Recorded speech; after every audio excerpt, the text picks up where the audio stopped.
Bueno, estamos en lunes 5 de octubre. Vamos a seguir tratando el tema de células, estructura celular, función celular, tejidos que forman los órganos y los sistemas del cuerpo y cómo toda esa interacción celular determina el funcionamiento del cuerpo de los animales y en general de los seres vivos. Son las mismas reglas, digamos, en cuanto a construcción de su cuerpo y funcionamiento de su cuerpo. Bien, vamos a compartir pantalla. Permítanme un momentito.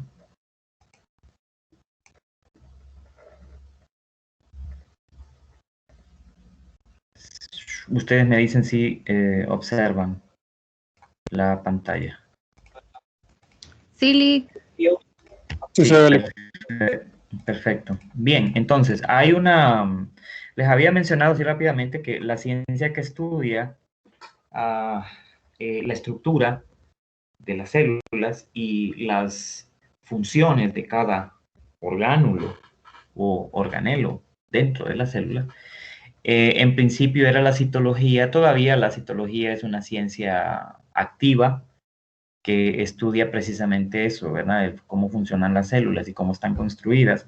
Pero recientemente, o sea, hablando de décadas atrás, hace pocas décadas atrás, se han desarrollado ciencias o ramas de las ciencias biomédicas relacionadas al estudio celular, con, digamos, mayores aplicaciones por el desarrollo de la tecnología. Entonces, estas ramas de la ciencia biomédica son la biología celular y también está la biología molecular, particularmente citología, biología celular, biología molecular. El día de hoy, gracias al avance científico, al avance en la tecnología, ya se ha podido entonces entender mejor el funcionamiento de las células, ¿sí? Y lo ha llevado a adelantos muy grandes en medicina, por ejemplo, hasta el punto de lograr ciertas terapias en medicina que hacen posible que se puedan manipular células para poder realizar regeneración, por ejemplo, de tejidos perdidos o de tejidos dañados en el cuerpo. Entonces, conocemos mucho, aunque el estudio celular viene desde hace mucho tiempo atrás, ¿verdad? En la historia allá del siglo XVII. A pesar de eso, los conocimientos acumulados hasta el día de hoy, pues han logrado que de una u otra manera tengamos un mayor conocimiento, pero lastimosamente hay mucho conocimiento que se ha quedado como en teoría, porque hay cosas que todavía no podemos hacer. Por ejemplo, ustedes han oído hablar de las células madre, ¿verdad? Células que durante toda su existencia están produciendo a otras células. Y esas células madre dan origen, digamos, a todas las células que hay en el cuerpo, pues. Entonces, todavía no podemos, o sea, sabemos que existen, se han manipulado, se utilizan en procedimientos de investigación en laboratorios médicos en todo el mundo, en laboratorios genéticos en todo el mundo. Se utilizan para probar si, por ejemplo, las células madre de una persona podrían regenerar un órgano completo en laboratorio. O sea, todavía no hemos llegado a eso. Todavía no hemos llegado al punto en que, por ejemplo, si una persona que tiene un problema hereditario, digamos, en el corazón, y que esa persona va en algún momento fallarle el corazón, no podemos todavía, con las células madre de esa persona, regenerar en un laboratorio un corazón nuevo para esa persona, de sus mismas células. Todavía no lo hemos podido hacer.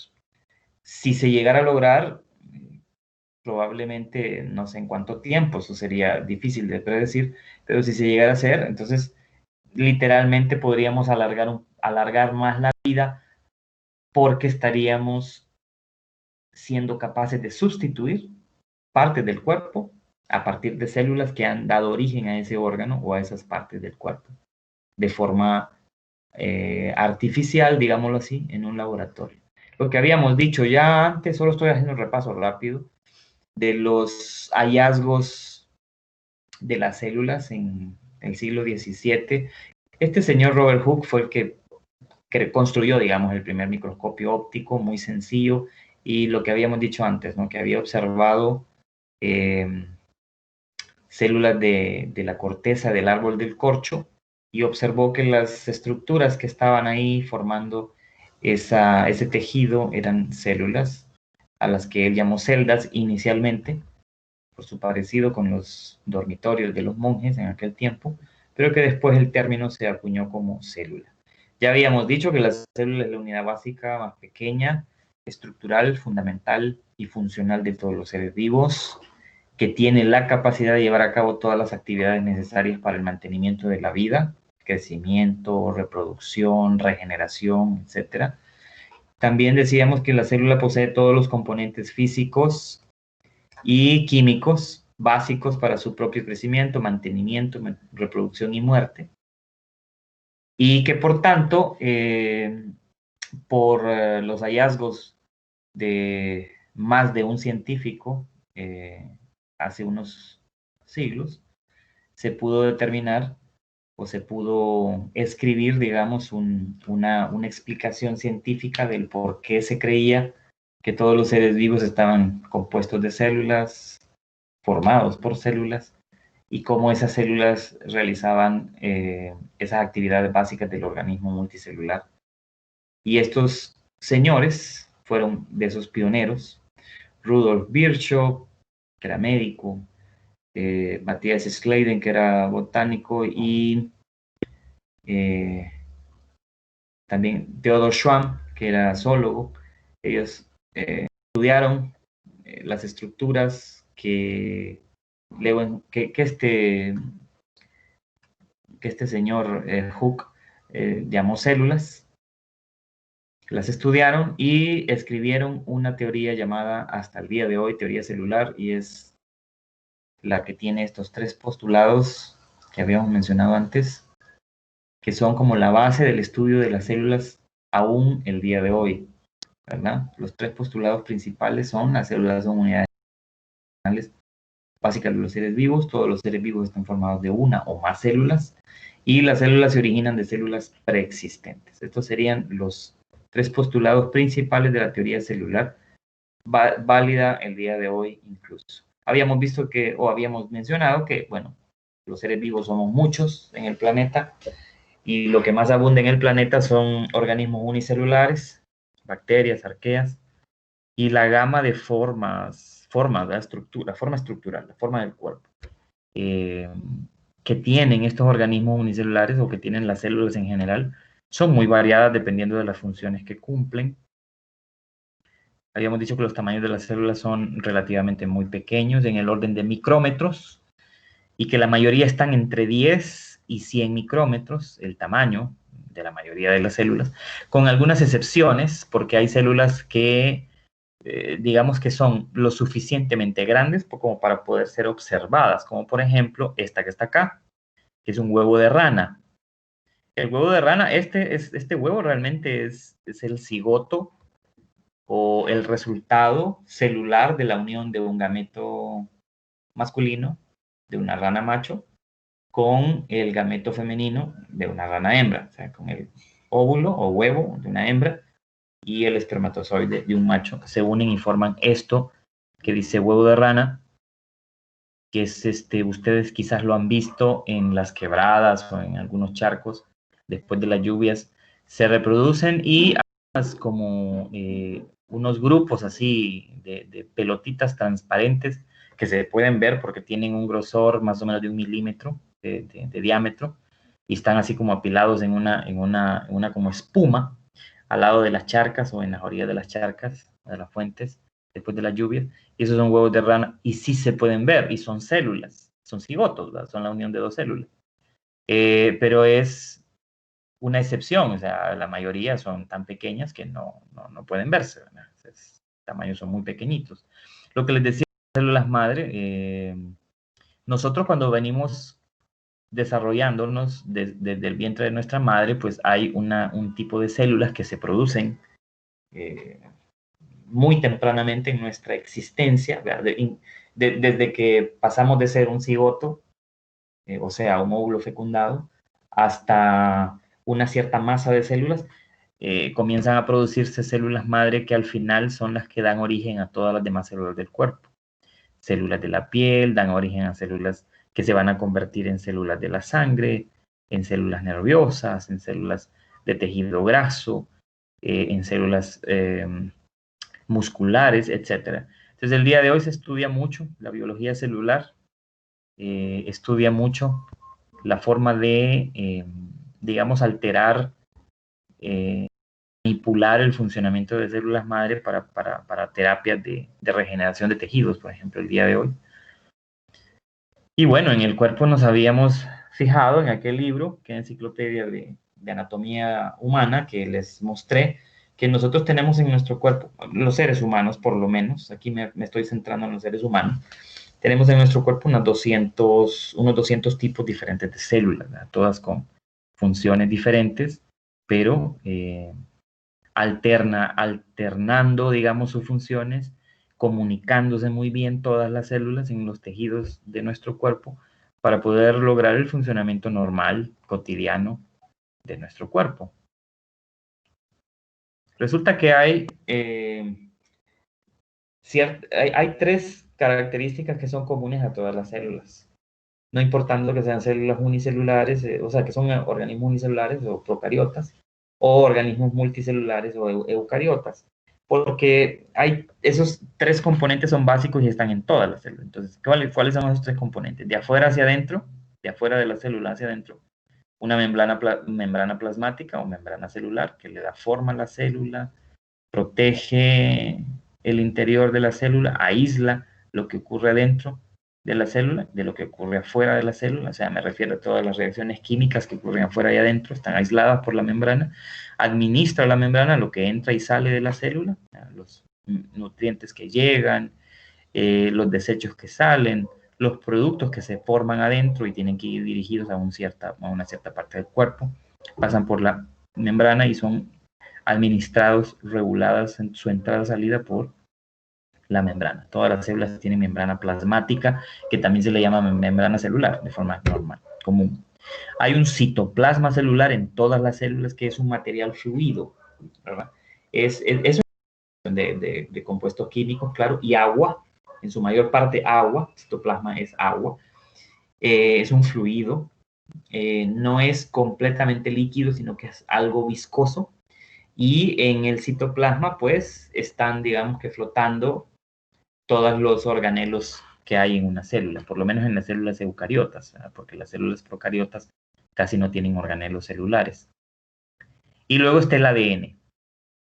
El ADN, aquí dice DNA porque está en inglés, pero es ADN, ácido desoxirribonucleico, que es el material genético, son los genes que componen nuestro genoma humano, o nuestro genoma, o el genoma de cualquier ser vivo, o incluso el de una bacteria.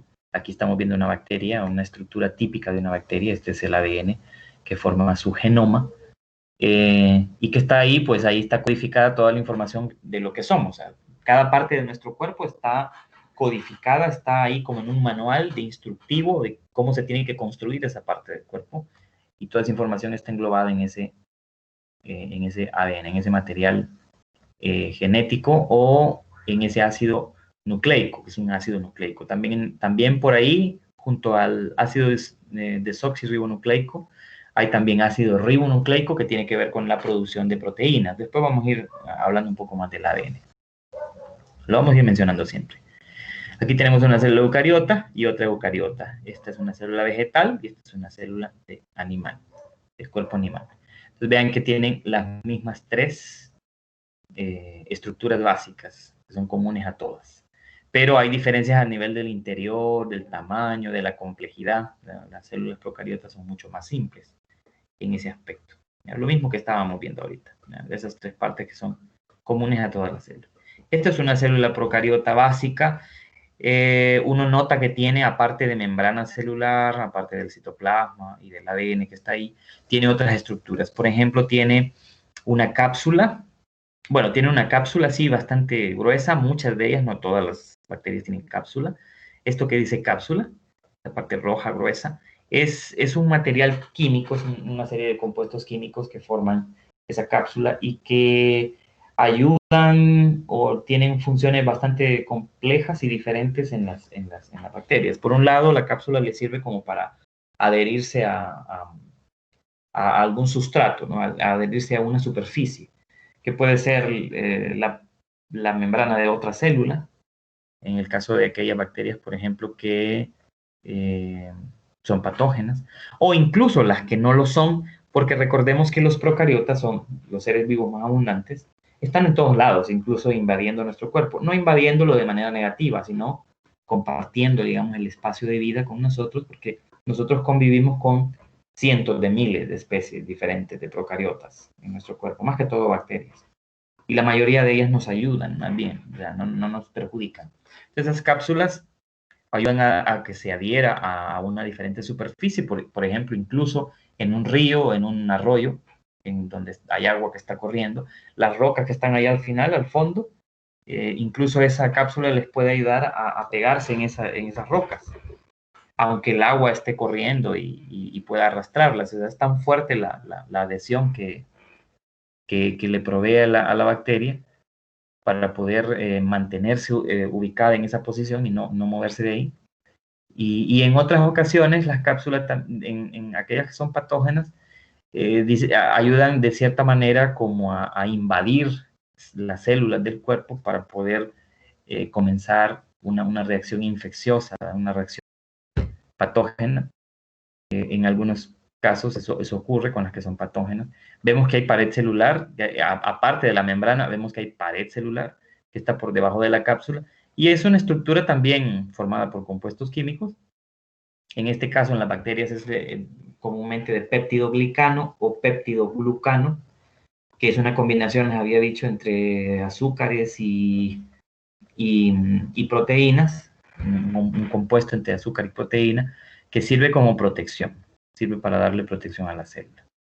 Y bueno, luego la membrana, ¿verdad? Que dijimos que administra lo que entra y sale, el citoplasma, que es el material fluido del interior, y por supuesto, donde en algún momento van a haber desechos, van a haber minerales, glucosa, y todos los materiales que llegan o son procesados dentro de la célula, pues van a estar ahí en el citoplasma o van a pasar en algún momento a otro organelo.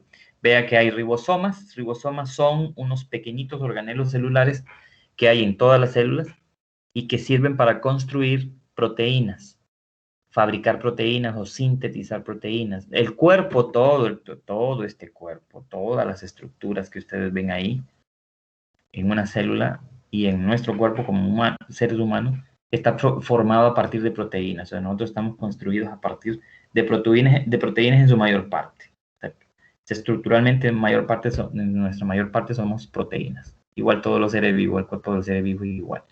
Entonces, tiene que haber organelos en las células que construyan esas proteínas que luego van a servir para construir el cuerpo. Estos plásmidos no son comúnmente parte normal del cuerpo de una bacteria, sino que son unos agregados de material hereditario que se agregan en un laboratorio para hacer ciertas pruebas. Y esto que se llama pili son unas estructuras que parecen pelos. Recordemos que los pelos solo los mamíferos los poseemos. Se le llama pili, son unas estructuras así como pilosas, por eso pili, parecen unos pelitos chiquitos que están adheridos a toda la superficie desde la membrana celular hacia afuera de la cápsula y les sirve también para adherirse a superficies, para pegarse a superficies, y también a las que son patógenas les ayuda a pues evadir, digamos, o a ayudarles a entrar dentro de las células huésped que van a invadir luego para producir una enfermedad. También está el flagelo. El flagelo es una estructura larga, como un pelo largo. No es un pelo, aclaro. Es una estructura muy larga que sirve para mover la célula. Es como un propulsor, es como un remo. Se mueve y hace que la célula se pueda mover en el agua. Recuerden que todas las células viven en agua. O sea, todas. Los organismos procariotas viven en ambientes donde hay agua. porque en ambientes secos, o sea, así al aire libre o sobre la tierra y sin nada de humedad, no pueden sobrevivir. Necesitan agua, porque ya vamos a ver que el agua es el que diluye, digamos, todos los materiales que existen en el planeta, o la mayoría, incluidos los nutrientes que necesitan las células para vivir. Entonces, a partir de agua, esa agua entra a la célula y transporta esos materiales que la célula necesita para poder sobrevivir. Y en una procariota, el ADN no está guardado en un núcleo, no está protegido por un núcleo, sino que está en un área del citoplasma llamada nucleoide. Es un ADN que tiene una forma más o menos circular. Aquí no se ve muy circular, pero circular porque se enrolla así de una manera esférica y está ubicada en esa región del citoplasma llamada nucleoide. Eso es en las células procariotas. Por ahí luego vemos las células eucariotas que tienen otras estructuras más. Esto un poco más de lo mismo. En las estructuras eucariotas, las células eucariotas, vemos que ya aquí sí ya hay un montón de organelos celulares con funciones diferentes cada una. No vamos a hablar de las funciones en este momento porque quiero ir avanzando con otras cosas. Ustedes pueden hacerlo solos. Entonces vean ustedes que esta es una célula vegetal y vean que hay una cantidad bastante grande de organelos celulares. Algo diferente con relación a las procariotas es que en las procariotas no hay organelos, casi no hay ninguno, a excepción de ribosomas. Pero los ribosomas no son doble nucleados, doble membranosos, o sea, no son organelos que estén encerrados o envueltos en membranas. O sea, a eso se le llama organelos membranosos. Entonces las procariotas no tienen organelos membranosos, las eucariotas sí tienen organelos membranosos, o sea, encerrados en membranas. Todos estos organelos, cloroplastos, mitocondrias, aparato de Golgi, retículo endoplásmico rugoso, retículo endoplásmico liso, el mismo núcleo de la célula, los lisosomas, etcétera, son organelos que están envueltos en membranas. ¿Por qué? Tiene una cierta lógica. Lo que ocurre dentro de ese organelo, químicamente hablando, o sea, las reacciones químicas que ocurren dentro de ese organelo están separadas de las reacciones químicas que ocurren en todo el citoplasma o en otros organelos. Entonces todo está separado, así como decíamos que nuestros órganos están envueltos en membranas, que es piel, las membranas es piel en nuestro caso. En el caso de estos organelos celulares, esas membranas son dobles capas de fosfolípidos, ¿verdad? Lo que habíamos dicho que construye una membrana celular, dobles capas de fosfolípidos. Y así es como se mantienen aisladas las reacciones químicas en cada uno de los organelos, igual en una célula animal. En una célula animal hay ciertas estructuras que no encontramos en la vegetal y viceversa, por ejemplo, cloroplastos que contienen clorofila y que proveen las reacciones químicas necesarias para hacer la fotosíntesis. Cloroplastos no hay en una célula animal, porque los animales no somos autótrofos, ¿no? Somos heterótrofos, entonces no podemos utilizar la energía de la luz directamente para producir alimento, no podemos hacer eso. Entonces, aquí en la célula animal, por ejemplo, hay centriolos, algo diferentes a los que hay en las células vegetales, y estos son organelos que tienen que ver con la reproducción de la célula. Cuando la célula se va a reproducir, estos centriolos tienen que ver con esto de los cromosomas,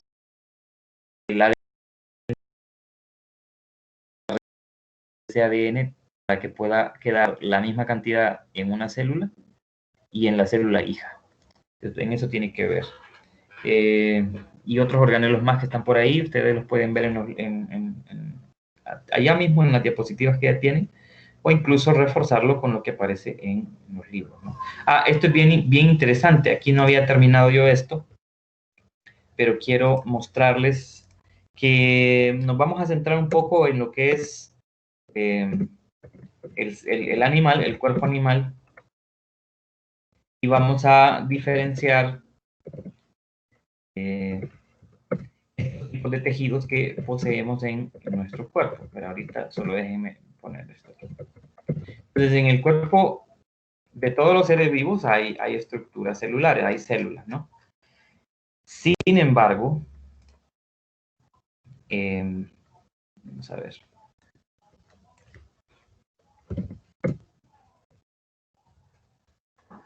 Sin embargo, en el cuerpo de un animal, que nos vamos a centrar un poco en la anatomía de un animal, aunque claro, vamos a utilizar como modelo la anatomía humana. De todos esos 75 trillones de células que hay aproximadamente en nuestro cuerpo, con funciones diferentes cada una, forman tejidos. O sea, esas células que tienen la misma forma, el mismo tamaño, la misma función, y que se ubican en en el mismo lugar dentro del cuerpo, forman tejidos. Y esos tejidos varían en 4 tipos en el caso de los animales. Estos 4 tipos serían estos. En el tejido del cuerpo de un animal tenemos tejido epitelial, que es el tejido de la piel, es la piel que forma nuestro cuerpo. Tenemos un tejido conectivo, que como su nombre lo indica, es una serie diferente de células que hacen conexión entre un tipo de tejido y otro. Se llama tejido conectivo. Hay varios tipos, no solamente estos 3 que aparecen aquí, denso, laxo, reticular. Elástico también hay, y hay otros más que ahorita los vamos a ver. Este es el tejido muscular, que es otro tipo de tejido que hay en nuestro cuerpo, y el tejido nervioso. Estos serían como los 4 tipos básicos de tejido que hay en el cuerpo de un animal. Entender el funcionamiento de cada uno de esos tejidos es bastante complejo, pero vamos a repasar algunas cosas. Ustedes lo pueden ver igual en los capítulos, ahí en el libro, en los libros de texto que estábamos considerando como este, ¿no? Como el libro de biología de Out the Cirque, donde sale el lobo que hemos estado usando. Aquí en el capítulo 31 se habla de la homeostasis y la organización del cuerpo animal. Aquí se puede ver eso que les estoy mencionando, cómo está construido, a partir de qué tipo de tejidos está construido el cuerpo de un animal.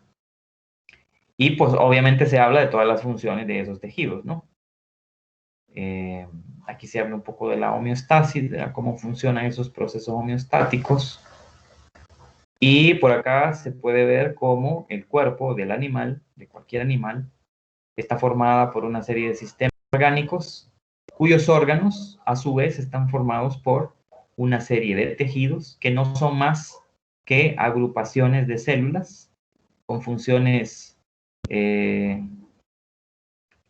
funciones alternas que se sincronizan para poder dar un producto que sería, pues, poder funcionar de una cierta manera o producir ciertas cosas en el cuerpo para que el cuerpo funcione de manera normal o funcione de manera especial.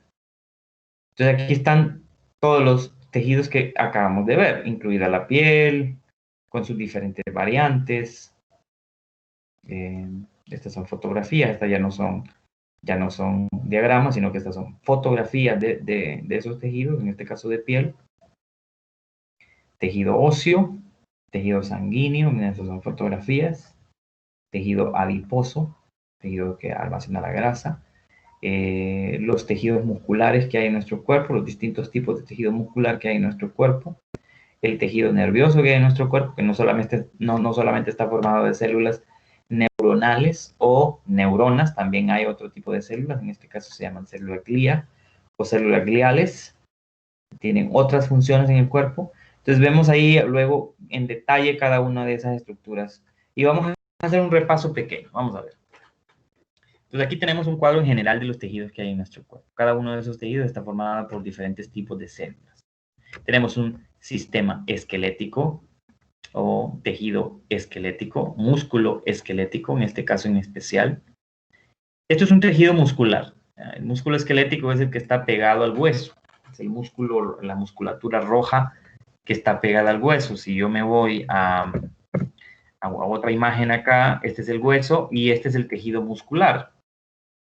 Este tejido muscular, que es el que está adherido a nuestros huesos y es el que proporciona movimiento, porque nosotros nos movemos gracias a que hay músculos que se adhieren al hueso y le dan movimiento a ese hueso, a ese hueso por una serie de mecanismos químicos, por la contracción muscular, la contracción que hace el músculo, las fibras del músculo, se dan por una serie de reacciones químicas en ese músculo, en ese tejido.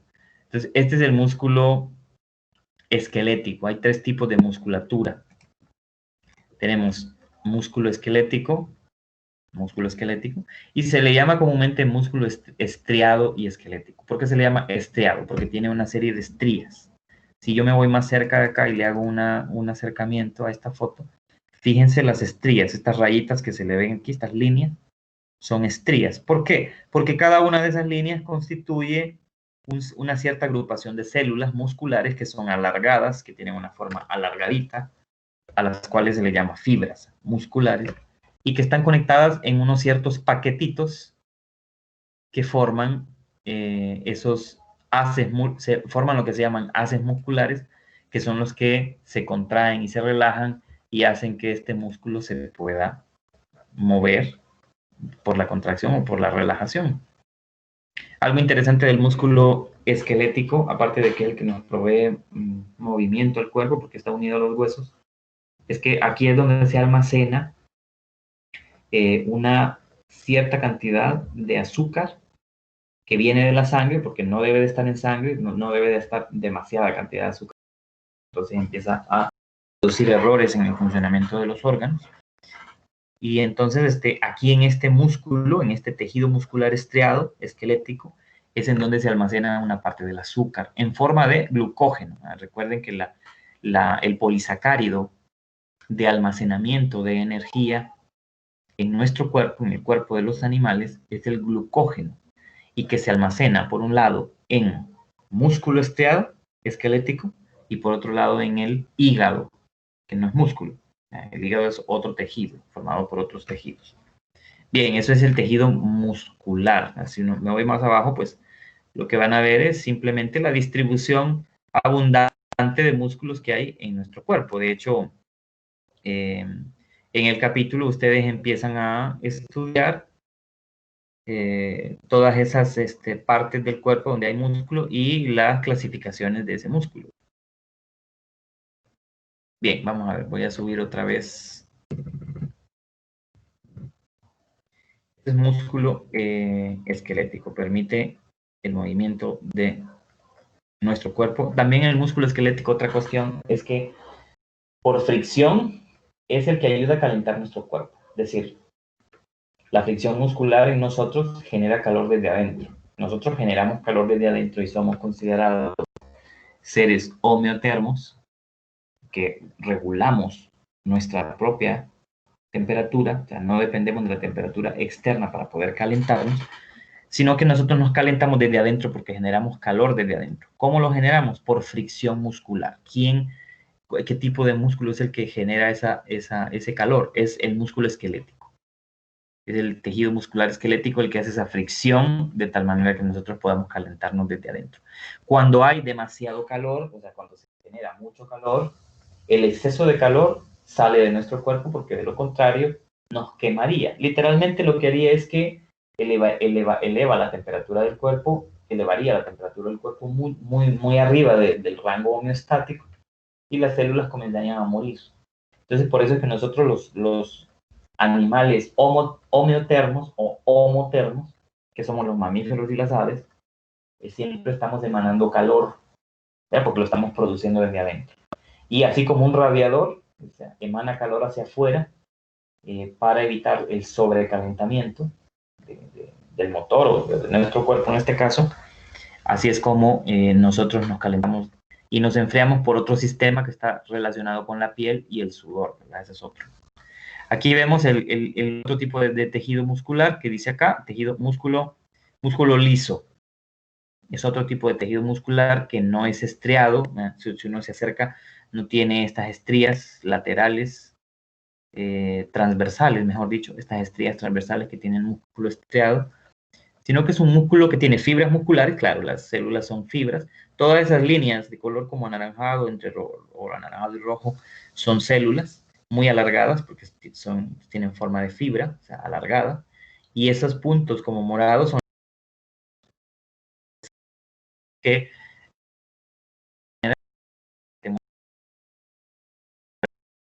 resulta que el músculo liso tiene una característica muy diferente al estriado, y es que el músculo liso es de movimiento involuntario, o sea, nosotros no controlamos el movimiento del músculo liso. si controlamos el movimiento del músculo estriado, porque el músculo estriado es de movimiento voluntario. Nosotros podemos moverlo a voluntad. Yo muevo mi brazo si quiero, muevo mi mano, muevo mi pierna como yo quiera. Pero el músculo liso no lo podemos mover a voluntad. No está bajo control consciente. Yo no controlo el movimiento del músculo liso. ¿Dónde encontramos musculatura lisa? Por ejemplo, en los vasos sanguíneos, alrededor de los vasos sanguíneos, encontramos músculo liso. Encontramos en las paredes del estómago, alrededor del estómago también, de los intestinos, alrededor de los intestinos, de la vejiga. Entonces, ¿por qué están ahí? Bueno, porque se tiene que producir cierto movimiento tanto en los vasos sanguíneos como en la vejiga, como en el estómago, como en los intestinos, por ejemplo, para poder mover el alimento, para poder impulsar la sangre, para poder regular muchas funciones en el cuerpo, pero nosotros no podemos controlar ese movimiento. Por ejemplo, el tragar, usted se alimenta, usted come y traga el alimento, ese alimento va a llegar hasta su estómago, luego hasta su intestino, gracias a un movimiento muscular de la musculatura lisa, que usted no controla. Ese movimiento se llama peristalsis. La peristalsis, que es el movimiento de la comida, por todo el tracto gastrointestinal hasta los intestinos para ser digeridos. Usted no controla ese movimiento. Si usted se traga un bocado, usted no puede controlar que el bocado se detenga. A pensar, decir, bueno, a ver, voy a detener esto y lo voy a regurgitar, lo voy a eliminar porque ya no me lo quiero tragar. No puede, porque ya se inició el movimiento y eso no lo controla usted, porque es controlado por el cerebro de forma inconsciente, usted no está controlándolo, y debido a eso es que usted incluso se puede poner de cabeza, se traga un bocado de alimento, usted se puede poner de cabeza y el alimento no se va a salir, va a seguir moviéndose hacia el estómago, luego hacia el intestino, por un movimiento peristáltico del músculo liso. Las venas, igual, las venas usted no controla cómo se abren y cómo se contraen, cómo se lo controla el cerebro a través de la musculatura lisa. Así es como el cerebro regula la presión arterial. La presión arterial tiene que ver con la cantidad y la velocidad de sangre que se mueve a través de una vena o de un vaso sanguíneo, en este caso de una arteria. Pero la presión puede disminuir cuando los vasos sanguíneos se relajan, o sea, están más anchos. Y la presión arterial aumenta cuando el vaso sanguíneo se contrae o se hace menos ancho, se hace más estrecho.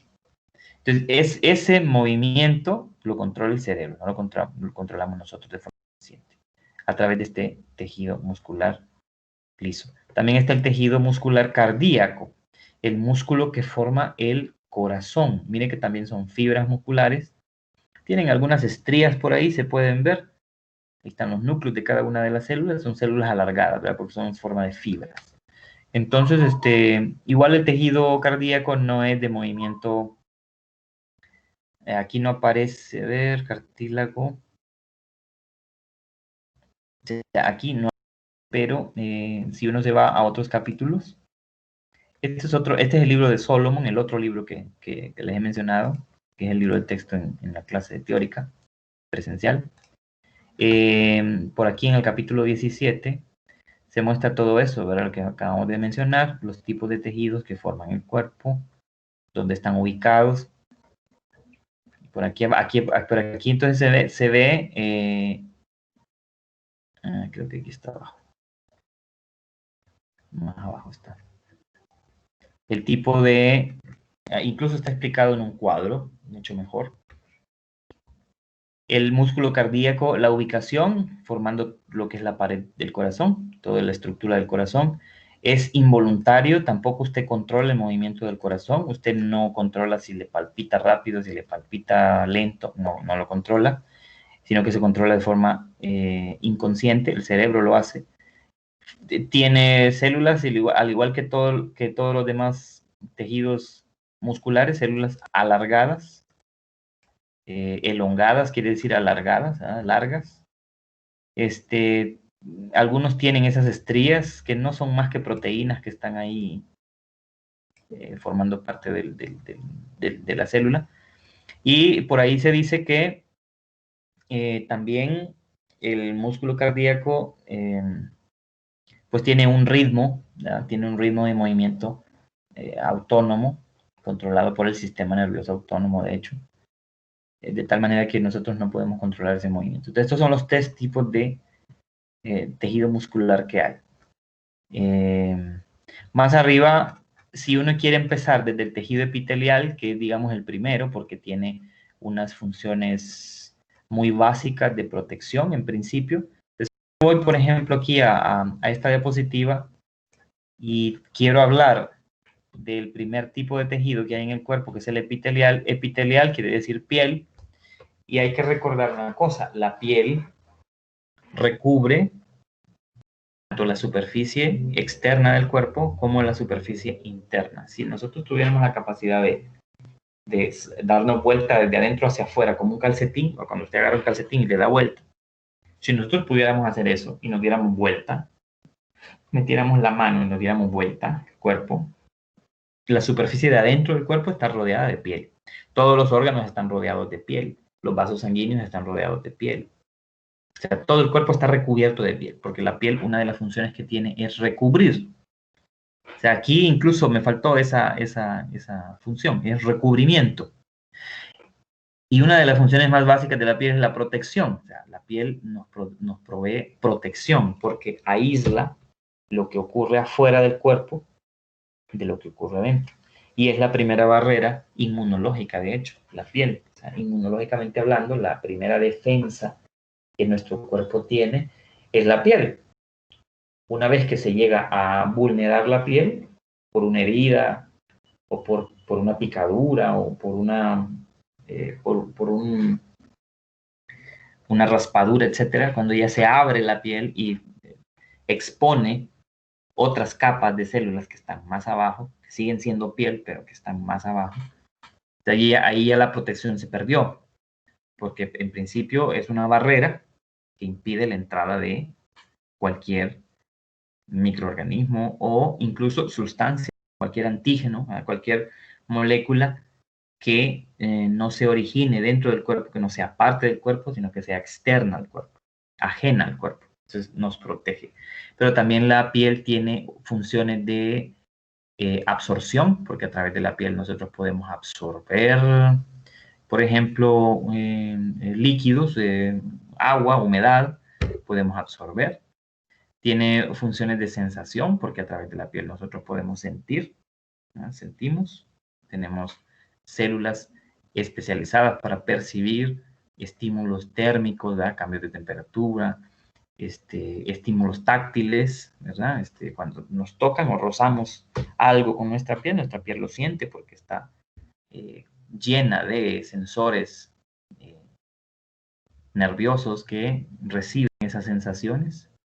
Igual, sensación porque usted también puede sentir sabor, puede sentir olor. Todo eso se percibe a través de células especializadas que están en la piel. Por eso tiene una función de sensación también la piel. Tiene una función de secreción también la piel. La piel nuestra secreta o produce unas ciertas secreciones. Las secreciones son en parte fluidas, un fluido que lleva moléculas ahí, materiales orgánicos comúnmente, agua inorgánico, y también lleva células, ¿no? Una secreción es así. Y las secreciones de nuestra piel pueden ser externas o internas, o sea, pueden ir hacia afuera, dirigidas hacia afuera las secreciones, o pueden ir dirigidas hacia adentro. ¿A qué me refiero con eso? Bueno, ahorita lo resumimos.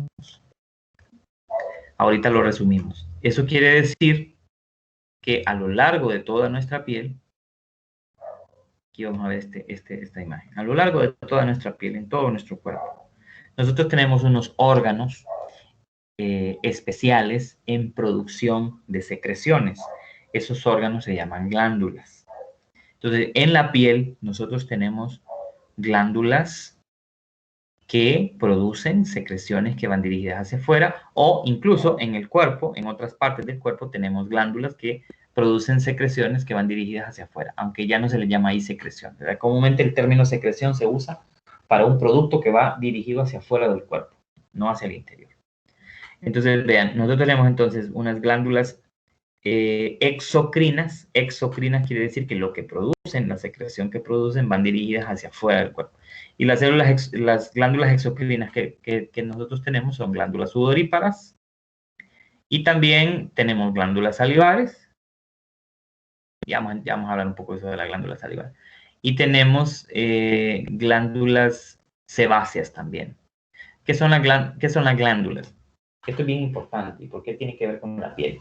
Porque las glándulas son órganos secretores, ya, producen sustancias, compuestos que van dirigidos hacia una parte, y están formadas de células epiteliales. O sea que las glándulas están formadas de capas de células de la piel. Están formadas de epitelio, ¿ya? Células de la piel. Y son muy simples esos órganos, y aquellos que tienen conductos como este, que produce una secreción que va dirigida hacia afuera, obviamente el conducto va dirigido hacia afuera del cuerpo. Miren, aquí está el conducto y vean ustedes cómo sale hacia afuera del cuerpo, por el conducto, la secreción hacia afuera. Como por ejemplo las glándulas sudoríparas. Nosotros tenemos glándulas de sudor en toda la superficie externa de nuestro cuerpo, no por dentro. O sea, por dentro no tenemos glándulas sudoríparas. La superficie interna del cuerpo no, pero la superficie externa sí. ¿Cuál es la función de las glándulas sudoríparas? Dos cosas. Uno, por ahí uno puede disipar el exceso de calor del cuerpo. O sea, el exceso de calor sale a través de la glándula sudorípara. Y además, en ese proceso de que se elimina el exceso de calor de nuestro cuerpo hacia afuera por la glándula sudorípara, en ese proceso se produce agua, y el agua también sale hacia afuera del cuerpo. El agua evita que nos sobrecalentemos. Entonces nosotros sudamos, porque si no lo hiciéramos, si solamente se escapara en seco el calor del cuerpo de uno hacia afuera, no soportaríamos el calor, o sea, habría muerte celular. Entonces tiene que producirse agua y excretarse esa agua hacia afuera para liberar el exceso de calor. Y de esa manera sirve como un radiador, ¿verdad? La piel, porque toda la superficie se enfría debido al agua, a la humedad producida y que sale por la glándula, y de esa manera pues nos podemos enfriar y no nos sobrecalentamos. Entonces las glándulas sudoríparas sirven para eliminar exceso de calor, y también al producir o liberar agua hacia afuera en el proceso, evitan que nos sobrecalentemos, nos hace que nos refresquemos. También están las glándulas sebáceas, que también son glándulas exocrinas, que también están formadas de piel, de células epiteliales. Esta glándula sebácea, la secreción que produce es el sebo. El sebo es esa como grasita normal, natural, que todos producimos en la piel. O sea, nosotros nos tocamos la piel y sentimos una cierta grasita. Pues esa grasita no es grasa, ¿verdad? No es grasa, pero tiene una consistencia así como si fuera grasa. Eso es lo que se conoce como sebo. Está más arriba. Eso es sebo. El sebo es una secreción producida por una glándula exocrina llamada glándula sebácea. ¿Cuál es la función del sebo? Lubricar la piel, mantener la piel húmeda, siempre. Al mantener la piel húmeda, estamos asegurando de que incluso el pelo, mantener el pelo siempre con una secreción que es así como aceitosita, para que el pelo no se caiga. Entonces también evita que el pelo se caiga, mantiene el pelo vivo, lo mantiene aislado de otras sustancias químicas que se nos pegan comúnmente. E incluso ese sebo tiene una función inmunológica. Ese sebo ayuda a evitar que ciertas bacterias que nos pueden dañar se adhieran a la piel y nos produzcan infección. Entonces, ese sebo es natural. Eso que dicen, tenés un aroma muy fuerte, tenés un humor muy fuerte, le dicen a uno a veces, es producto de las secreciones que produce nuestra piel. Claro, en algunas personas, digamos, se va a percibir el olor un poco más fuerte que en otras. Y el sebo es necesario. Uno no lo mantiene de manera consciente. Es decir, yo no digo, voy a producir menos sebo hoy que el que produje ayer. No, o sea, es algo que está programado en nuestras células. Pero a veces hacemos cosas que no nos ayudan a mantener el sebo natural de nuestra piel y que nos puede provocar enfermedades. Por ejemplo, hay gente que cuando se baña utiliza un paste, digamos, muy duro y se llega a dañar. Los conductos de las glándulas llegan a dañarse, la piel toda rayada, termina la piel, y en cierta manera dañados los conductos de las glándulas sebáceas. Hay gente que se baña demasiadas veces al día, como compulsión, ¿verdad? 7, 8 veces al día se baña. No es que esté mal bañarse, sin embargo, estarse quitando constantemente el sebo de la piel no es bueno, porque como les digo, es el que ayuda a mantener inmunológicamente sana nuestra piel y el que le da también vitalidad al pelo, vitalidad al cabello, de manera que pueda crecer bien y pueda estar protegido y no se seque, porque el pelo no se debe de secar. Entonces, el sebo mantiene el pelo húmedo.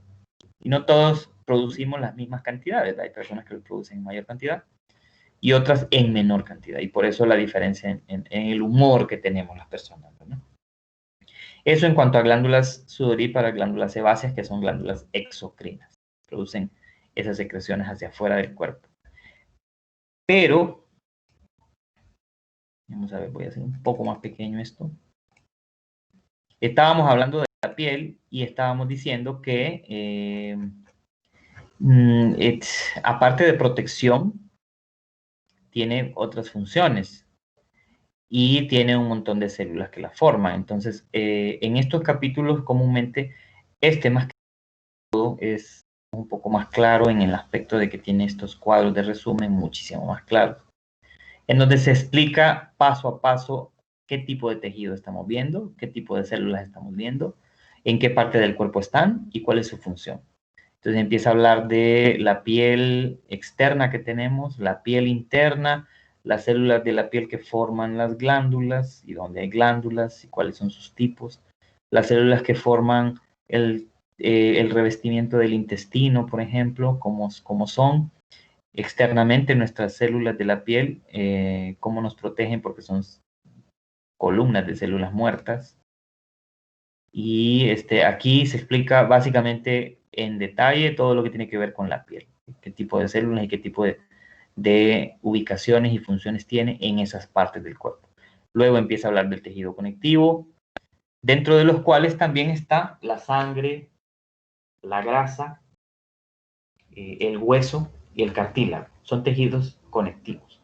No podemos hablar ahorita ya, se nos fue el tiempo, pero les pido que sigan revisando las diapositivas, no dejen de estar en la videoconferencia porque vamos a ir explicando cosas, pero que ustedes siempre tienen que ir adelante, ¿va? Sigan leyendo, terminen de leer absolutamente todo lo que se les pone en la página, en el aula, y los videos que se les pongan, igual, mírenlos todos, y de esa manera busquen entender el proceso.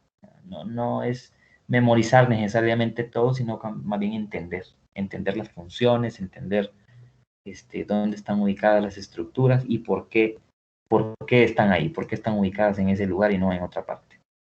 Entonces, terminamos por hoy el tiempo.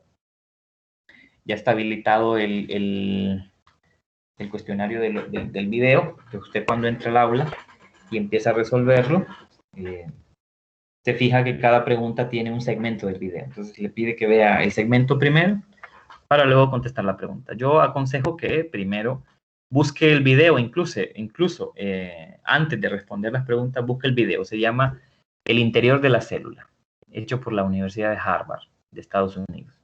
Un video bien corto. Mírelo antes y luego metas y trate de irlo resolviendo, que solo son 10 preguntas. Entonces hasta ahí terminamos hoy. Si no hay preguntas, lo dejamos hasta ahí. Seguimos el jueves. Tengo una manita levantada. Enrique.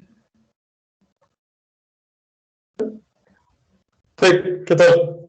Hola, buenos días. José Buenos días. Manuel. José Manuel, Sí, dígame, José Manuel. solamente una pregunta respecto al calendario de la clase. Sí. Siempre se va a estar, bueno, lo estuve viendo desde que empezamos, pero no sé si siempre se va a seguir al pie de la letra por eso de Ah, lo del COVID, el atraso que hubo de las clases, los feriados nacionales, ok. si la Vamos a ver fecha acá. te... Lo voy a abrir para que lo veamos, Manuel. Ok. Mire, aquí está el calendario de la clase. El calendario, las fechas que están acá, ya lo publicaron. Es que los feriados de octubre los pasaron para la primera semana de noviembre, ¿verdad? Entonces, todas las actividades que estaban programadas, como usted dice, para la primera semana de noviembre, les vamos a hacer un ajuste y claro, les vamos a comunicar ya pronto cómo queda, porque a partir del 2 de noviembre, hasta 2, 3, 4, 5 y 6, del 2 al 6 de noviembre, son los feriados que comúnmente estaban en octubre, que es lo que habíamos dicho que probablemente los cambiaban. Entonces ahí los ajustes que se harían, pues sí, en las videoconferencias, en tareas, por acá, en algunas cosas, ¿verdad? No en todo, porque, por ejemplo, si usted se fija, tercer parcial dice que es el 11 de noviembre, o sea, no alcanza ese feriado, entonces en realidad esta fecha no cambia. Todo lo que esté entre el 2 y el 6 de noviembre, pues probablemente tenga que cambiar. Si nos vamos aquí a la segunda unidad, dice control de observación de video. Bueno, esto disponible este viernes 2 hasta el 14 de octubre. Esta actividad no tiene problema. Cuadro de identificación de tejidos, disponible el viernes 16 hasta el 23. Esta actividad tampoco tiene problema, no cambia. La actividad por definir, igual que la del primer parcial, aunque no la hemos hecho, no se preocupen, son actividades bien cortas y se pueden hacer ahorita las dos, primera unidad y segunda unidad, ahorita en esta semana de octubre. Tampoco tiene ningún problema.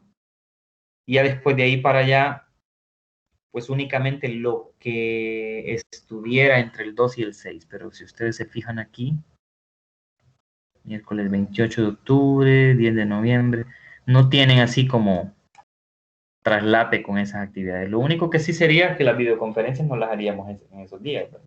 Tendríamos que hacer la modificación. Esa modificación yo la hago y yo se las paso a ustedes ya pronto, pues en estos días, esta misma semana, sin problema. A menos que su pregunta sea sobre una actividad en particular, ¿verdad, Manuel? Una actividad en particular, algo que revisó y dijo, esto no sé si va a estar en esa fecha o no. No, de hecho no, eso más que todo era la pregunta para ver si siempre se iba a seguir al pie de la letra y cómo se iba a hacer con los cambios, porque de Sí, hecho tuve un problemita ajá. con el primer examen que estaba viendo, de hecho, el mensaje privado que no le cayó como el segundo, que A mí no parece me que como cayó. que sí, Su mensaje no me cayó. y sí, por el chat. Es que le expliqué la razón del examen uno, porque solo como 8 pudieron como ingresar. Los demás Entonces, no. más que todo, la pregunta esa que le hice era para no perderme otra, más que todo. No, o sea, las fechas son tal y como salen acá. Ah, Y si hay un ok. cambio, yo se los comunico, o sea, por el aula y aquí, por la videoconferencia, pero los únicos cambios que podrían haber, como le digo, son las fechas para videoconferencias de febrero, perdón, de noviembre, de esa primera semana, pero de ahí todo esto que está aquí, no, esto no cambia. A ver, pero tengo curiosidad porque sí yo vi que solamente 8 personas habían entrado, pero la verdad es que el examen se programó tal y como dice aquí, se programó el 30 en este horario entre 4 y 6 y sí vi que solamente 8 personas habían entrado y lo habían hecho, pero me queda duda de por qué. Alguien por ahí me dijo que había tenido un problema con su conexión, pero una persona fue la que me dijo que tenía problemas con la conexión. De ahí yo me quedé así como, bueno, ¿qué les habrá pasado? ¿Por qué nos habrán metido? Entonces quiero saber cuál fue el mensaje o cuál fue el problema en el sistema que les aparecía como para que ustedes no pudieran haberlo hecho. Que me De lo hecho, comenten. Emily, Sí, en mi caso, yo solo me meterme seguido a lo de la plataforma sí. y bueno, la última vez que me metí fue a las 2 y ya como a las 5 fui a un cumpleaños de mi sobrina y regresé tarde y solo me volví a meter hasta el lunes que me di cuenta que ya había terminado. Ah, pero es que entonces Manuel Entonces, se metió a una hora que no correspondía, porque el examen sí. iba a habilitarse desde las 4 hasta las 6. Ah, ok. Eso fue en Sí. su caso que tuvo ese problema con el horario, que no entró en el horario que estaba programado. Pero todo lo que está aquí, Manuel, y demás compañeros, todo lo que está aquí, fechas y horarios, los estamos manejando pues así, al pie de la letra, para que ustedes tengan el acceso así como aparece aquí. Entonces, fíjense en esos horarios y fíjense en las fechas para que ustedes no tengan problemas. En el caso de este examen que no hicieron, pues bueno, repónganlo. Lo pueden reponer al final. La reposición de un examen no hecho es el miércoles 9 de diciembre. Siempre de 4 a 6. Mire. Entonces, en esta fecha ustedes pueden reponer ese que hicieron. De lo contrario, traten pues, de no perder nada más, porque ya no pueden perder otro examen, ¿no? Entonces, bueno, si ya Manuel le contesté la pregunta, a menos que tenga otra, Manuel. No, solamente eso, gracias. Solamente, ok, listo. Le quiero comentar algo. Es cierto que yo no he puesto otros videos creados por mí, o sea, elaborados por mí, hasta ahorita. En lo que va del curso no he subido ningún otro video aparte de la videoconferencia, ¿no? Eh, pero yo sí suelo hacerlo. Entonces, siempre revisen que haya cualquier otra cosa que yo agregue ahí en el campus, comúnmente video. Revísenlo para que ustedes vean ahí una explicación, digamos, complementaria a la videoconferencia, porque no tenemos una videoconferencia a tiempo para explicar todo en una hora, no se puede. Norquis por aquí me dice que no la dejaba entrar. Entonces, asumo que el sistema no la dejó entrar. No sé las razones, pero si eso le está pasando seguido, Norquis, habría que ver qué ocurre. Tal vez no es el sistema, sino algún problema local, algún problema de conexión, tal vez. Bien, entonces, si no hay más, terminamos por hoy. Seguiríamos el día jueves. Sigan leyendo y atentos a las comunicaciones que yo les dejé en el aula. Que tengan buen día. Buen provecho. Gracias, igual. Gracias, muy Gracias, amable, Lick, igual. Manuel. Gracias. Gracias, Lick. Buen día. Buen día. Gracias, licenciado. De nada, buenas tardes, buen día a todos.